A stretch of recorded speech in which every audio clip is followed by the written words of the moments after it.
গঙ্গাসাগর মেলার প্রাক মুহূর্তে আমি গঙ্গাসাগরে বেড়াতে গিয়েছিলাম। সেখানে আমার যা অভিজ্ঞতা হয়েছিল এবং কিভাবে আপনারা কলকাতা থেকে খুব সহজেই গঙ্গাসাগর মেলায় যেতে পারবেন, সেখানে গিয়ে আপনারা কি করবেন, কি করবেন না, কোথায় থাকবেন, কোথায় খাবেন, কলকাতা থেকে কিভাবে আপনারা গঙ্গাসাগর যাবেন, ওখানে যাওয়ার ভেসেল টাইম, লঞ্চ টাইম, এছাড়া আরও অনেক তথ্য নিয়ে আমি ভিডিওটি প্রস্তুত করতে চলেছি। এই ভিডিওটিতে যে সমস্ত স্থির এবং চলচ্চিত্র আপনারা দেখতে পাবেন তা সবই আমার নিজস্ব। প্রত্যেক বৎসর মকর সংক্রান্তির দিন অর্থাৎ 14ই জানুয়ারি পশ্চিমবঙ্গ রাজ্যের দক্ষিণ 24 পরগনা জেলার কাকদ্বীপ মহকুমার অন্তর্গত সাগর ব্লকে গঙ্গাসাগর নামক একটি স্থানে একটি বিশেষ ধর্মীয় অনুষ্ঠানের আয়োজন করা হয়, যা গঙ্গাসাগর মেলা নামে পরিচিত। শাস্ত্রে আছে, সব তীর্থ বারবার, গঙ্গাসাগর একবার। একটা সময় ছিল যখন পরিবহন ব্যবস্থা একেবারেই ছিল না। সেই সময় কলকাতা থেকে গঙ্গাসাগরে আসতে একমাত্র ভরসা ছিল জলপথ। আর এই জলপথে কলকাতা থেকে গঙ্গাসাগরে আসতে প্রায় 1 মাস সময় লাগত। সেকালে বিভিন্ন সাহিত্যিকদের লেখা থেকে, বিশেষ করে বঙ্কিমচন্দ্রের কপালকুণ্ডলা উপন্যাস থেকে গঙ্গাসাগর যাত্রার যে অভিজ্ঞতা পাওয়া যায় তা খুবই ভয়াবহ। সেই সময় পরিবারের কেউ গঙ্গাসাগর তীর্থে রওনা দিলে সেই ব্যক্তি কোনোদিন বাড়িতে ফিরবে কিনা সেই বিষয়ে সন্দেহ ছিল। তাই গঙ্গাসাগর ভ্রমণকারী ব্যক্তিকে সেকালে চোখের জলে বিদায় দেওয়া হতো। এছাড়া গঙ্গাসাগরে সন্তান বিসর্জন দেওয়ার রেয়াজ সেকালে আকছার ঘটত। ঠিক সেই সময় গঙ্গাসাগর মেলার কয়েক মাস আগে থেকে কলকাতায়, বিশেষ করে রানী রাসমণি ঘাট থেকে সেকালে প্রতি বৎসর বেশ কিছু নৌকা গঙ্গাসাগরের উদ্দেশ্যে পাড়ি দিত। সেই সময় সম্ভ্রান্ত পরিবারের ব্যক্তিরাই কেবলমাত্র এই যাত্রায় অংশগ্রহণ করতে পারতেন, কারণ এই যাত্রা পথে প্রচুর খরচ হতো। একটা নির্দিষ্ট দিন সব নৌকা একই সঙ্গে একই ঘাট থেকে গঙ্গার অভিমুখে যাত্রা করত। তারা যাত্রাপথে বিভিন্ন ঘাট থেকে যাত্রীদের তুলে নিত। এই সংঘবদ্ধ হয়ে চলার অন্যতম কারণ হলো সেই সময় নদীপথে পর্তুগিজ, হারমাদ এবং মগ জলদস্যুরা সেই সমস্ত নিরীহ তীর্থযাত্রীদের নৌকা লুটপাট করত। তাই তারা সর্বদা দলবদ্ধভাবে যাতায়াত করত। তাছাড়া সেই সময় নদীপথের প্রতি পদে ছিল বিপদ। কিন্তু বহু নৌকা একসঙ্গে ছাড়লেও সব নৌকা শেষ পর্যন্ত তীর্থক্ষেত্রে পৌঁছাতে পারত না, বা শেষ পর্যন্ত সব নৌকা তীর্থক্ষেত্রে পৌঁছালেও সব মানুষ সেখানে পৌঁছাতে পারত না। যাই হোক না কেন, এর পরবর্তীকালে বিজ্ঞানের হাত ধরে পরিবহন ব্যবস্থার প্রচুর উন্নতি ঘটেছে। 30 দিনের পথ এখন 30 মিনিটে পাড়ি দেওয়া যায়। এখন তো কলকাতা থেকে গঙ্গাসাগরের পথ হাতের তালুর মতোই সহজ। আপনারা চাইলে কলকাতা থেকে গঙ্গাসাগরে গিয়ে সেই দিনেই স্নান পুজো সেরে আবার নিশ্চিন্তে কলকাতাতে ফিরতে পারবেন। বর্তমানে কলকাতা থেকে গঙ্গাসাগর 3 ভাবে যাওয়া সম্ভব: জলপথ, স্থলপথ এবং আকাশপথ। যদিও এই বছর এখনো পর্যন্ত হেলিকপ্টার সার্ভিসের কোনো খবর পাওয়া যায়নি। কলকাতা থেকে জলপথে বাবুঘাট থেকে বেশ কিছু লঞ্চ গঙ্গাসাগর পর্যন্ত যাতায়াত করে। দর্শক বন্ধুরা, আপনাদের পকেটে যদি বেশি রেস্ট থাকে তাহলে আপনারা বাবুঘাট থেকে স্পেশাল ক্রুজ শিপে গঙ্গাসাগর যেতে পারবেন। এই প্রমোত্তরীতে 2 ধরনের টিকিট পাওয়া যায়। এর সামনের দিকে টিকিটের মূল্য হলো 1500 টাকা এবং এই প্রমোত্তরীর পেছনের দিকে টিকিটের মূল্য হলো 1300 টাকা। এই প্রমোত্তরীটি সকাল 7টায় বাবুঘাট থেকে ছেড়ে সকাল 10টায় গঙ্গাসাগরের কচুবেড়িয়া 1 নম্বর ঘাটে পৌঁছায়। আর আপনারা যারা এই প্রমোত্তরীর ভাড়ার অর্ধেকেরও কম খরচে কলকাতা থেকে গঙ্গাসাগরে খুব সফলভাবে বেরিয়ে আসতে চান, তাদের জন্য সবথেকে সহজ পথ হচ্ছে রেলপথ। আপনারা শিয়ালদা থেকে নামখানা লোকাল ধরে কাকদ্বীপ কিংবা নামখানা স্টেশনে নেমে খুব সহজেই গঙ্গাসাগরে পৌঁছাতে পারবেন। শিয়ালদা থেকে কাকদ্বীপ আর নামখানার ভাড়া যথাক্রমে 20 এবং 25 টাকা। আপনারা যদি কাকদ্বীপ স্টেশন থেকে গঙ্গাসাগরে যেতে চান তাহলে আমার সঙ্গে যোগ দিন। আমি এখন কাকদ্বীপ স্টেশনে দাঁড়িয়ে আছি। এইবার আমরা টোটো স্ট্যান্ডের দিকে এগিয়ে যাব। এইটি কাকদ্বীপ টোটো স্ট্যান্ড। আর আপনারা এখান থেকেই টোটো পেয়ে যাবেন। কাকদ্বীপ স্টেশনের নিচ থেকে ব্যাটারি চালিত টোটো চেপে সোজা চলুন লর্ড নম্বর 8 ভেসেলঘাট। কাকদ্বীপ স্টেশন থেকে লর্ড নম্বর 8 যেতে টোটো ভাড়া হলো মাথাপিছু 20 টাকা। আমরা টোটো চেপে লর্ড নম্বর 8 ভেসেলঘাটের দিকে চলেছি। আর রাস্তার দুপাশেই সাগরমেলা, সাধু সন্ন্যাসী এবং দর্শনার্থীদের থাকার জন্য প্রচুর ছইয়ের ঘর হচ্ছে, আপনারা সেটা দেখে নিন।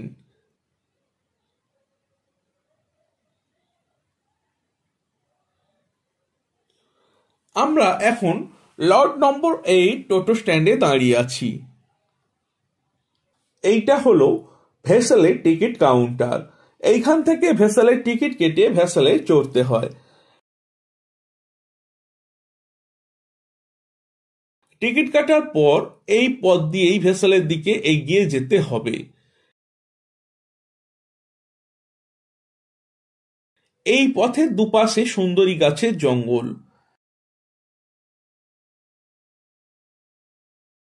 এখান থেকে পারাপারের জন্য মাথাপিছু খরচ 8 টাকা। আমি ভেসেলে উঠতে যাচ্ছি। খুব সুন্দর এই পথ ধরে আমরা ভেসেলে ওঠা জেটিতে পাড়ি দেব। আর কিছুক্ষণের মধ্যেই আমি ভেসেলে উঠে পড়ব। আপনারা আমার সঙ্গে চলুন। লর্ড নম্বর 8 বা হার্ডউড পয়েন্ট থেকে কচুবেড়িয়া যাওয়ার জন্য যে ভেসেল আছে, এই ভেসেলগুলি প্রত্যেক দিন নির্দিষ্ট সময় চলে না। জোয়ার ভাটার উপর ভিত্তি করে এই টাইম টেবিল পরিবর্তন হয়। তবে গঙ্গাসাগর মেলার সময় প্রায় 15 মিনিট অন্তর এই জলযান চলাচল করে। এই বিষয়ে বিস্তারিত জানার জন্য আপনারা গুগল প্লে স্টোর থেকে গঙ্গাসাগর অ্যাপ ডাউনলোড করুন এবং ওখানে আপনারা বিস্তারিত পেয়ে যাবেন। তবে এই অ্যাপটির একটি বড় সমস্যা হলো এই অ্যাপে প্রচুর বিজ্ঞাপন দেয়। আমি নিচে লিঙ্কটি দিয়ে দিচ্ছি, আপনারা পারলে ওই লিঙ্ক থেকে এই অ্যাপটি ডাউনলোড করতে পারেন। এখন আমরা ভেসেলের উপর উঠে পড়েছি আর আমি চেষ্টা করছি এই ভেসেলের সামনের দিকে এগিয়ে যাওয়ার। এপার থেকে ওপারে পৌঁছাতে মোটামুটি 30 থেকে 35 মিনিট সময় লাগে, যেটা জোয়ার ভাটার উপর বা স্রোতের উপর নির্ভর করে। এখন যেহেতু জোয়ার আর জলটাও প্রায় স্থির, আশা করি আমরা খুব তাড়াতাড়ি পৌঁছে যাব। যাই হোক, আমাদের ভেসেল ছেড়ে দিয়েছে। ক্রমশ তীর থেকে আমরা দূরের দিকে সরে যাচ্ছি। একটা সময় এই দিকের তীরের কোনো কিছুই আর আমরা দেখতে পাবো না। এই জলপথে যেতে যেতে নামখানা থেকে গঙ্গাসাগর পর্যন্ত কিভাবে যাবেন তা বলছি। নামখানা হাতানিয়া দোয়ানিয়া নদীর লঞ্চ ঘাট থেকে গঙ্গাসাগরের বেনুবন পর্যন্ত লঞ্চ চলাচল করে। এখানে প্রত্যেক দিন নির্দিষ্ট সময় লঞ্চ চলাচল করে, কারণ এদিকে সমুদ্রের নাব্যতা অনেকটাই বেশি। নামখানা থেকে বেনুবন পর্যন্ত যে লঞ্চ চলাচল করে তার জন্য মাথাপিছু ভাড়া 25 টাকা থেকে 40 টাকা, যেটি সময়ের সঙ্গে সঙ্গে পরিবর্তন হয়। এইখান থেকে গঙ্গাসাগর যেতে প্রায় 1 ঘন্টার বেশি সময় লাগে। এই পথে যাওয়ার বেশ কিছু সুবিধা আছে। তা হলো, এই নামখানা থেকে বেনুবন পর্যন্ত যাওয়ার জন্য জোয়ারের অপেক্ষা করতে হয় না। লঞ্চ সঠিক টাইমেই প্রায় চলাচল করে, তবে প্যাসেঞ্জার হয়ে গেলে এই সমস্ত লঞ্চ আগে ছেড়ে দেয়। গঙ্গাসাগরের বেনুবন লঞ্চ ঘাট থেকে কপিলমুনির মন্দির পর্যন্ত ব্যাটারি চালিত টোটোয় মাথাপিছু ভাড়া হলো 80 থেকে 100 টাকা।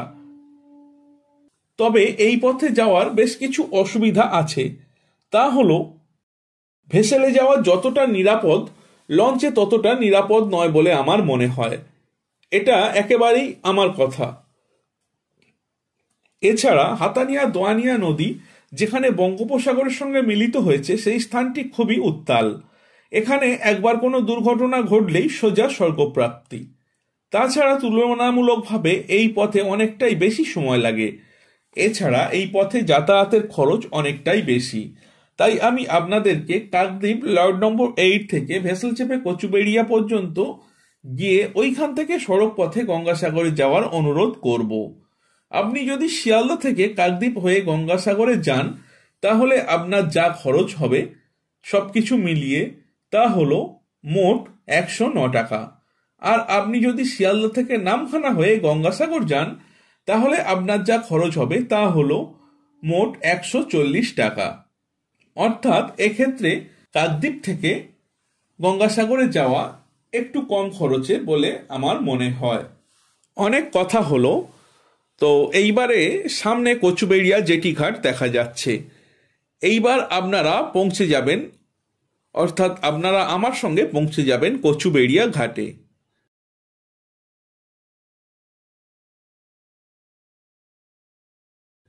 কচুবেড়িয়া গঙ্গাসাগরের একেবারেই শেষ প্রান্তে উত্তর দিকে অবস্থিত একটি স্থান, যেটির সঙ্গে জলপথে খুব কাছে যোগাযোগের স্থান হলো কাকদ্বীপ।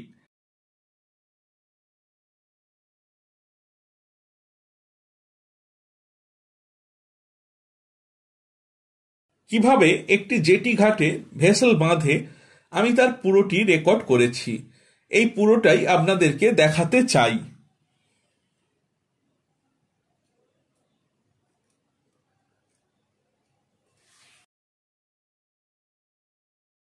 এইবার ধীরে ধীরে প্রায় সকলের শেষে আমরা ঘাটে নেমে গেলাম।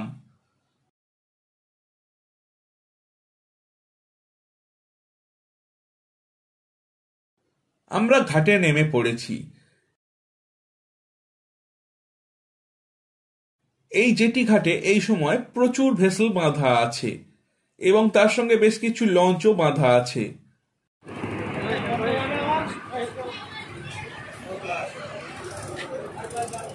এইবারে চলুন আমরা বাস স্ট্যান্ডের দিকে এগিয়ে যাব।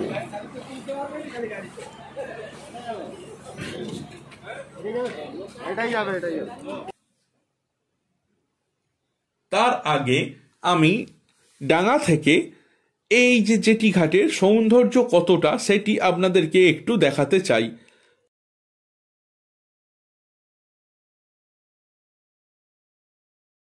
আপনারা একটু ধৈর্য ধরে দেখুন, তারপরেই আমরা বাস স্ট্যান্ডের দিকে এগিয়ে যাব।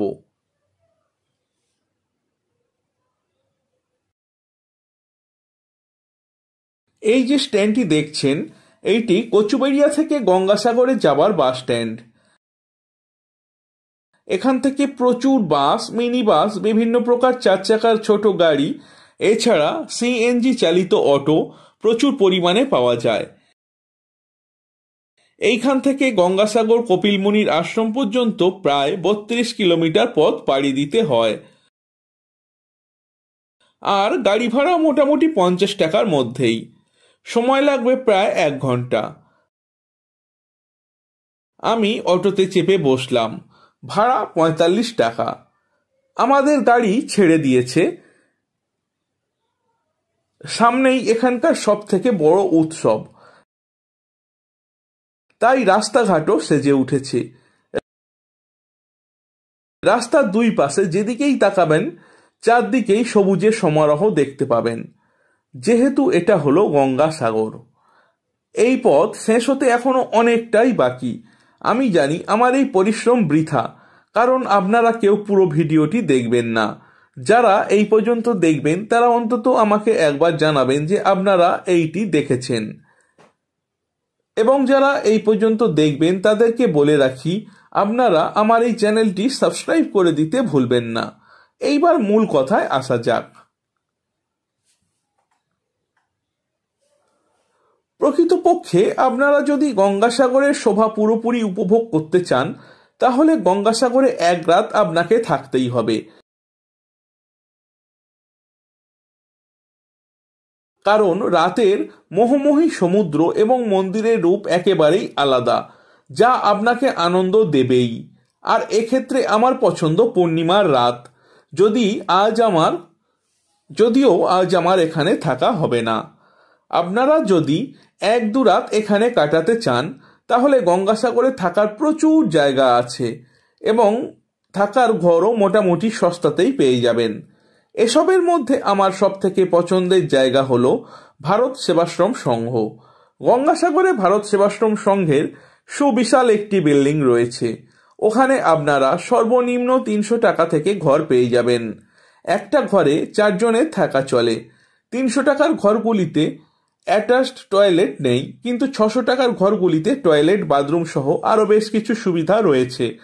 এছাড়া কপিলমুনি মন্দিরের একেবারেই ডান দিকে মন্দির ট্রাস্টের বেশ কিছু ঘর রয়েছে, যেগুলির ভাড়া খুবই কম।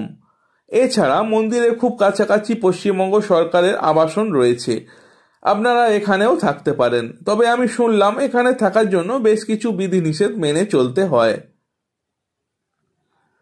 যাই হোক, অটোতে চলতে চলতে আমরা প্রায় অটো স্ট্যান্ডের কাছে চলে এসেছি।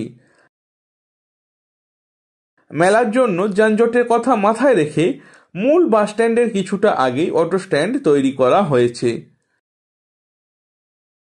এরপর আমরা এখান থেকে টোটো চেপে মূল মন্দিরের দিকে যাব। সত্যি বলছি, এখানে রাস্তার দৃশ্য একেবারেই অসাধারণ। আর কিছুক্ষণের মধ্যেই আমরা আমাদের গন্তব্যস্থলে পৌঁছে যাব বলে আশা করি।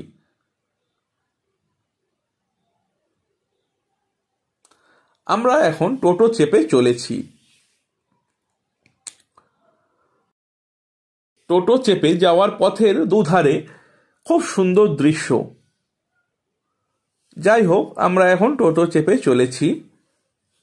যেতে যেতে রাস্তার বাম দিকে এক সুন্দর দৃশ্য দেখে আমি টোটো দাদাকে টোটো থামাতে বললাম। পথে যেতে যেতে রাস্তার বাম দিকে এক সুন্দর দৃশ্য দেখে আমি টোটো চালককে টোটো থামাতে বললাম এবং টোটো থেকে নেমে পড়লাম। আপনাদেরকেও দেখাবো। আপনারা দেখতে পাচ্ছেন কি অপূর্ব দৃশ্য। রথে চড়া ওই স্ট্যাচুটি দেখে আমার মনে পড়ে গেল সগর রাজার নাতি তথা ভগীরথের পিতামহের কথা, যিনি তার পিতামহের নির্দেশে সোনার রথে চড়ে তার 60,000 কাকা তথা সগর রাজার 60,000 সন্তানকে খুঁজতে বের হয়েছিলেন।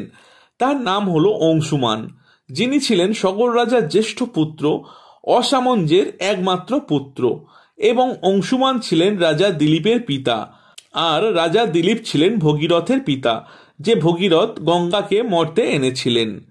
যদিও এখানে এই বিষয়ে লিখিত নেই, এটি আমার অনুমান, আর এইটি দেখে আমার এই কথাটি মনে পড়ল। চলুন আবার ফিরে যাই টোটো স্ট্যান্ডে।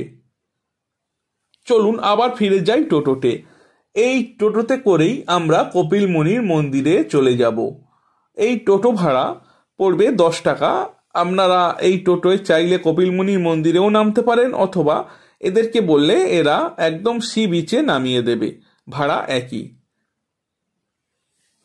যদিও আমরা একেবারে অনেকটা দূর থেকে উঠেছি, তাই আমাদের ভাড়া হলো 20 টাকা, আর বাস স্ট্যান্ড থেকে গেলে আপনাদের মাথাপিছু 10 টাকা করে ভাড়া পড়বে।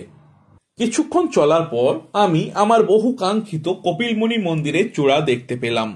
এইবারে আমি গাড়ি থেকে নামবো। গাড়ি থেকে নেমে প্রথমেই আপনাদেরকে মন্দির দর্শন করাবো।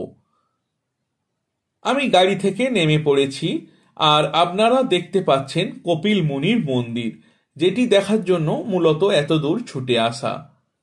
মূল মন্দিরটি কবে নির্মাণ হয়েছিল সেই বিষয়ে নানা মত আছে। পাল রাজা দেবপালের ইতিহাস পড়লে জানা যায় যে তিনিও একসময় কপিলমুনির আশ্রমে এসেছিলেন। এখানে তিনি পূজা পাঠ করেছিলেন। বাংলার বিশিষ্ট লেখক যোগেশচন্দ্র রায় তাঁর রচিত পূজা পার্বণ গ্রন্থে বলেছেন, 2741 খ্রিস্টপূর্বাব্দে এখানে একটি আশ্রম ছিল, যেটি হলো কপিলমুনির আশ্রম।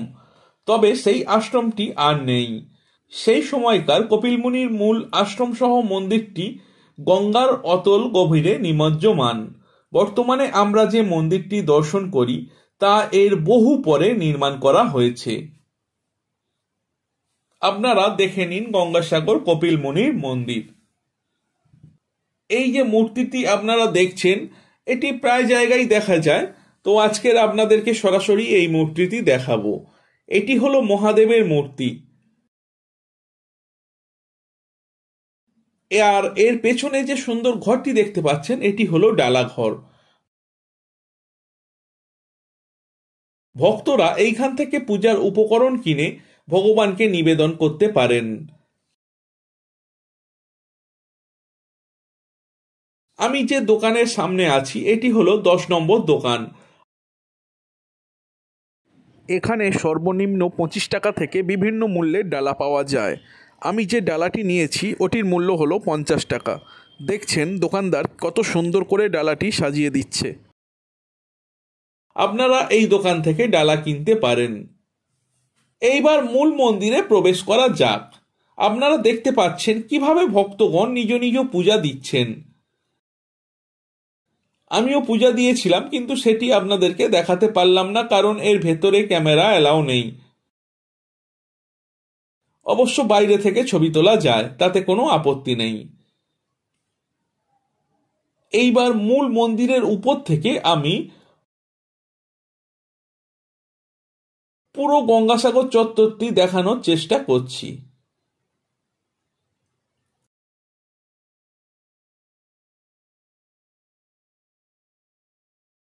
এইবার আপনারা গঙ্গাসাগর সাধুদের দু একজনকে এক ঝলক দেখে নিন।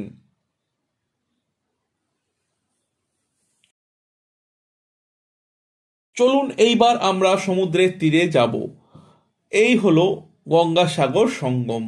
এখানে দেবী গঙ্গা বঙ্গোপসাগরের সঙ্গে মিলিত হয়েছে। আপনারা দেখতে পাচ্ছেন ইতিমধ্যে বহু পুণ্যার্থী এখানে স্নান করা শুরু করে দিয়েছেন। বছরে প্রায় সবসময় এখানে পুণ্যার্থীরা আসেন এবং তারা এই পবিত্র গঙ্গার জলে স্নান করে নিজেদের পাপ মুক্ত এবং রোগমুক্ত করেন। এইবারে আমি সমুদ্রের তীর থেকে আসন্ন গঙ্গাসাগর মেলার প্রস্তুতি প্রসঙ্গে আপনাদেরকে কিছু ভিডিও দেখাতে চাই। আপনারা দেখতে পাচ্ছেন সমুদ্রের তীরে বহু ওয়াচ টাওয়ার নির্মাণ করা হয়েছে এবং সমুদ্রের তীরে চারিদিকে সাজো সাজো রব। আপনারা খুব ভালো করে দেখলে বুঝতে পারবেন যে সমুদ্রের ঠিক তীরটি কত সুন্দর করে সাজানো হয়েছে। রাত্রে অবশ্য এই পরিবেশটি একেবারেই বদলে যাবে, তখন লাইটের আলোয় এই সমুদ্রের তীরটিকে আরও মোহময়ী লাগবে। এইবার পেটের ডাকে সাড়া দিতে হবে, অর্থাৎ আমার খুবই খিদে পেয়েছে। ঠিক এই সময়ে একটি খুবই প্রয়োজনীয় বিষয় আপনাদেরকে জানাবো, যা হলো একটা সময় গঙ্গাসাগরে গেলে খাবার নিয়ে খুব চিন্তায় থাকতে হতো। অস্থায়ী হোটেলগুলিতে খাবারের মান একেবারেই জঘন্য। কিন্তু এইবারে গিয়ে দেখলাম মন্দিরের ঠিক ডান দিকেই পশ্চিমবঙ্গ সরকারের একটি ফুড কোর্ট নির্মাণ হয়েছে। পশ্চিমবঙ্গ সরকারের একটি ফুড কোর্ট নির্মিত হয়েছে, কিন্তু এটি একেবারেই সরকারি নয়। এই ফুড কোর্ট কর্তৃপক্ষের সঙ্গে কথা বলে জানতে পারলাম এখানে একটি নির্দিষ্ট সময় অন্তর নিলামের আয়োজন করা হয়। এখানে যে সর্বোচ্চ মূল্য ধার্য করে তাকেই নির্দিষ্ট সময়ের জন্য এই ঘরটি লিজ দেওয়া হয়। এখানে আপনারা আমিষ এবং নিরামিষ দুই প্রকার থালি পাবেন। মূলত নিরামিষ থালি শুরু হয় 60 টাকা থেকে। আপনাদেরকে জানিয়ে রাখি, এখানে মধ্যাহ্ন ভোজনে কেবলমাত্র ভাত পাওয়া যায়। আমরা 60 টাকার নিরামিষ থালি আহার করেছিলাম। আমি আমাদের আহারের একটু বর্ণনা করছি।